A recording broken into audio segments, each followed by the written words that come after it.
What was your first time doing stand up? What was that night like? And what was the venue and how were you feeling that first night? I didn't vibe with it at first. I did it because of a bet. I needed $50, and the dude was like, "Man, these dudes, man, you funnier than these." You know how people tell you that you funnier than these dudes. I was like, he said, "I bet you wouldn't go up there for $50." And so I signed up, like literally that night. Went up, did good. My first time, did like frighteningly good. Like, hey, and then the owner was like, "You need to do this for a living." I'm like, man, fuck that, man. I ain't doing this shit. And then I said, because this shit seemed too hard to do, right? And then, but I got that $50 because I needed it. You know what I'm saying? It was one of those, it was that time. And so he literally got my phone number and called me like 3 times. Like, "Hey, man, we got a show coming on tonight. You should come down and do 3 minutes." And then I went down there. Oh, this is what he said that made me come down there. There's going to be a lot of women down there. Hey, turn up. Hey, hey. I'll be there. Yeah, I'll be there. And I did it. And then I was watching how much the comics were into it. How many people would sit with their notepads. And I didn't have no notepads. I didn't do nothing. So I went up again, did my bits, went okay. And then I found myself hanging there constantly. And then all of a sudden, a place called Who's On First? And it was called a place called the Village Gate. And then when I was in Pittsburgh for a while, and there was a place called the Graffiti. I would go do shows there, and then I start getting more and more time, and then I bombed like horribly. Like I pissed the crowd off.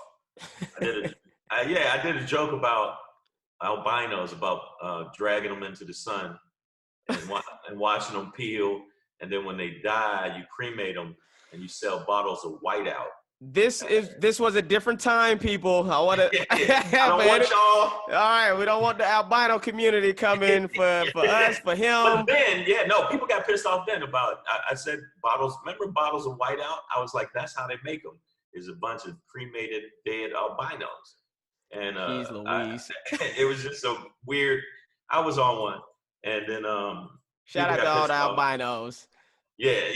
Shout out to all the albino motherfuckers. I actually know an albino comedian, very cool dude, Nate. So no, I know a couple, and I don't think they ever heard me. Well, I was new, and I bombed, and it made me mad. And I said, "Yo, man, I'm dedicating my shit to this." How long until you got consistently funny doing stand up? Consistently funny, a year. A year.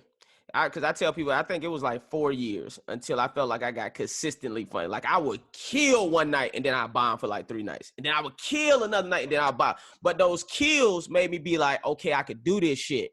But them bombs hurt my heart. That's a great way to look at it. Yeah. About a year, because I did a lot of stage time. Because in New York, you could do 6-7 shows a night. Right. So I would literally bounce around from club to club to club to club and do set. So I got stronger faster, and then I started opening, and they've never hired me to host until I got out to LA, but I would just open her. There would be host, opener, feature, closer. And so I would start opening.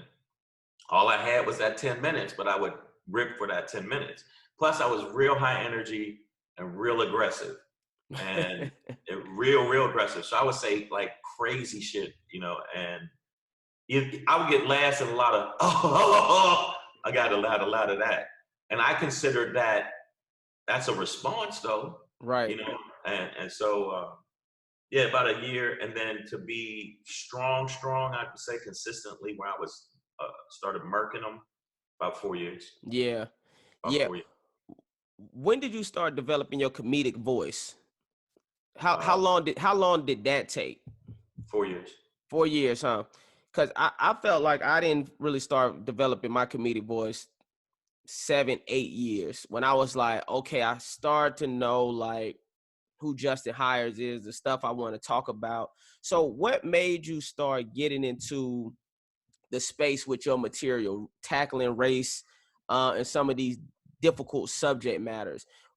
When did that start coming about in your process? If it was the 4 year mark, or was you doing that from the get-go, but you didn't know how to do it correctly until the 4 year mark? Like when did that really come about? I do a lot of interviews. That is one of the best questions I've had, and I've been like, I'm talking about 8 months. I've been doing a lot of these. I appreciate it. Yeah, nigga. You in the crates. You in the crates, nigga. Bars.